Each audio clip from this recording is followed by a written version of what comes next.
Hello everyone, hope you are doing good. So आज हम देखेंगे LeetCode 2270 number of ways to split array. Question में ये बोला है कि you are given a zero indexed integer array nums of length n and nums contains a valid split of at index I if the following are true।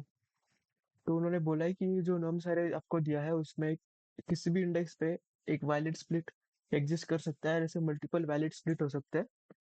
और split में ये बोला उन्होंने कि उसकी दो प्रॉपर्टीज होगी। The sum of i plus one element is greater than और equal to sum of last n minus i minus one elements. इसका मतलब ये है कि जैसे मान लो आई इक्वल टू जीरो अगर कंसिडर करें, तो आई इक्वल टू जीरो के लिए नंबर ऑफ एलिमेंट्स कितने होंगे। इसे उन्होंने बोला sum of i plus one, first i plus one element. अब जीरो के लिए तो one, zero plus one is one. So पहले वन एलिमेंट एंड लास्ट के बचे हुए, क्योंकि n minus i minus one का मतलब ये है कि जो बचे हुए एलिमेंट है उनका सम। तो इसमें जो लेफ्ट वाला जो स्प्लिट होगा उसका ग्रेटर देन और इक्वल टू होगा सम, कंपेयर टू राइट वाला स्प्लिट। तो इसका सिंपल सा मतलब ये है, जैसे अगर इस इंडेक्स की बात करें, फर्स्ट इंडेक्स की, तो उसका उसमें उन्होंने ये बोला है क्वेश्चन में कि ये जो स्प्लिट है, अगर इसका सम ग्रेटर देन और इक्वल टू राइट स्प्लिट हुआ, जो कि है इस केस में, तो ये एक वैलिड स्प्लिट होगा। बट उसके लिए एक और सेकंड में कंडीशन बोली है कि there is at least one element to the right of i. मतलब ये वाला ऐसा स्प्लिट नहीं कंसिडर कर सकते आप, क्योंकि इसमें फिर सेवन के राइट में कुछ है ही नहीं। तो आपको यहाँ तक ही कंसिडर करना पड़ेगा कि 10 4 - 8 is the last possible candidate for a split. ये पूरा अरे कैंडिडेट नहीं हो सकता स्प्लिट के लिए। तो आपको वही फिर सॉल्व करना है उसमें, और आपको एक इंटीजर वैल्यू रिटर्न करनी है, उसमें नंबर ऑफ स्प्लिट्स रिटर्न करेंगे हम। तो इसका जो ब्रूट फोर्स अप्रोच है, मुझे सबसे पहले मन में आता है वो तो यही है कि आप एक नेस्टेड फॉर लूप यूज करके फिर आप करंट, जो है करंट लेफ्ट सम जो जितना आता है उतना कैलकुलेट करो। जैसे initially I equal to zero होगा तो वो कैलकुलेट करोगे आप, एंड देन बचे हुआ अरे का सम आप कैलकुलेट करोगे। सिमिलरली फिर आप इतने हिस्से का सम कैलकुलेट करके फिर इतने हिस्से में फॉर लूप लगा के कैलकुलेट करोगे।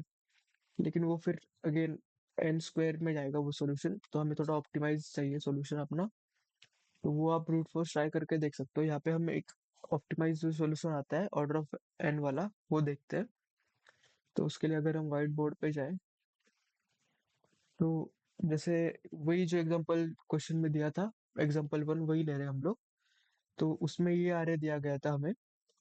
तो आइडिया हम ये लगाएंगे ना कि जैसे ब्रूट फोर्स में करते थे कि लेफ्ट से पूरा जो सम है वो तो कैलकुलेट करते जाएंगे हम वन बाय वन। इनिशियली 10 होगा, फिर 14 हो जाएगा, एंड देन फिर से उसमें -8 करोगे तो 6 बच जाएगा। तो ऐसे हम लेफ्ट सम तो कैलकुलेट करते जाएंगे, बट जो राइट सम होगा उसके लिए हमें एक्स्ट्रा फॉर लूप लगाने की जरूरत नहीं है आगे में। तो उसके लिए हम लोग एक सिंपल सी ट्रिक यूज कर सकते हैं। जैसे अगर मुझे इतने पार्ट का सम पता है, इतने पार्ट का अगर मुझे सम पता है जो कि 14 है, तो इतने पार्ट का सम कैलकुलेट करने के लिए आप ऑर्डर ऑफ वन में भी कैलकुलेट कर सकते हो इजीली। लेकिन उसका स्मार्ट तरीका ये है ना कि अगर आपको पूरे अरे का सम पता है, पूरे अरे का आपको सम पता है अगर, तो इस वाले पार्ट का सम तो इतना ही होगा ना जितना अगर पूरे अरे से आप इतने पार्ट का सम, अगर लेफ्ट पार्ट का सम अगर सब्सट्रैक्ट कर दो, तो आपको राइट पार्ट मिल जाएगा, क्योंकि left part plus right part is equal to sum. तो यही वाला जो कॉन्सेप्ट है ये यूज करेंगे हम लोग। तो इसको एक बार ड्राई रन करके देखते हैं, इस पूरे अरे का सम कितना होगा एक बार अगर हम कैलकुलेट करें तो होगा 14 - 8 इज 6, 6 प्लस 7 इज 13, राइट। तो इस पूरे अरे का सम विल बी 13। एंड अब जैसे अभी इनिशियली हम लोग 10 पे होंगे, तो left sum will be initially 10, तो राइट सम क्या होगा, right sum will be 13 minus left sum. तो 13 माइनस लेफ्ट सम इज 3, और इस पूरे राइट हिस्से का सम 3 भी है, राइट। तो अभी इसमें हम चेक करेंगे कि इस स्टेप में left sum is greater than equal to right sum और not. So yes it is greater than equal to.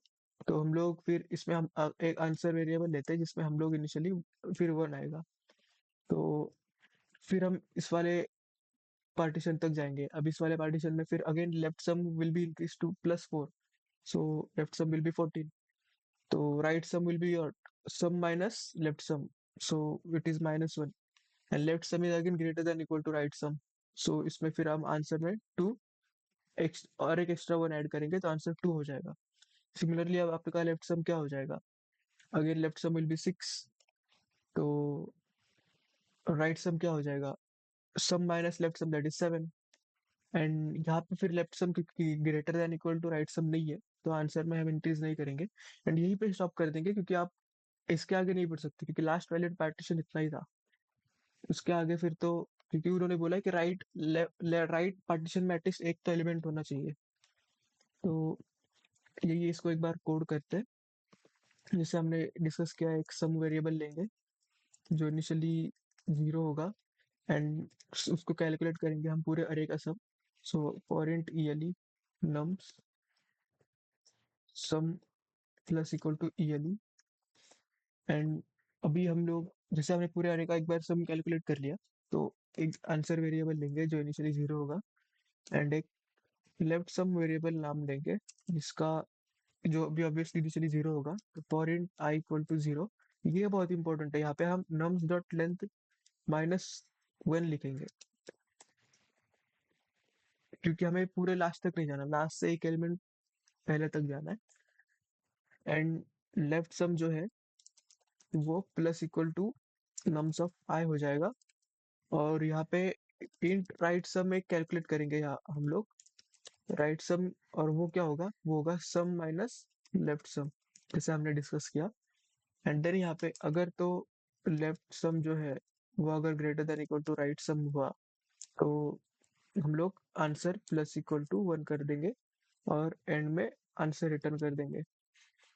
और इसमें एक चीज जो हमने मिस करी वो है कि ये सम की वैल्यू आउट ऑफ रेंज भी जा सकती है, क्योंकि सम इसमें उन्होंने बोला है रेंज जो है वो 10⁵ तक है, तो इंटीजर का मैक्स जो लिमिट है उससे भी ज्यादा तक आपका सम वेरिएबल जा सकता है और लेफ्ट सम भी। तो इसके लिए हम उसको इंट की जगह लॉन्ग सेट कर देंगे ताकि वो रेंज एरर हमें ना आए। तो इसको एक बार रन करते हैं।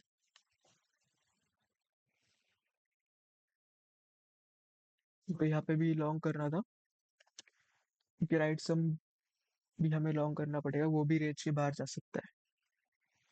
इसको एक बार सबमिट करके देखते हैं। Yes, it was accepted. Thank you for watching the video.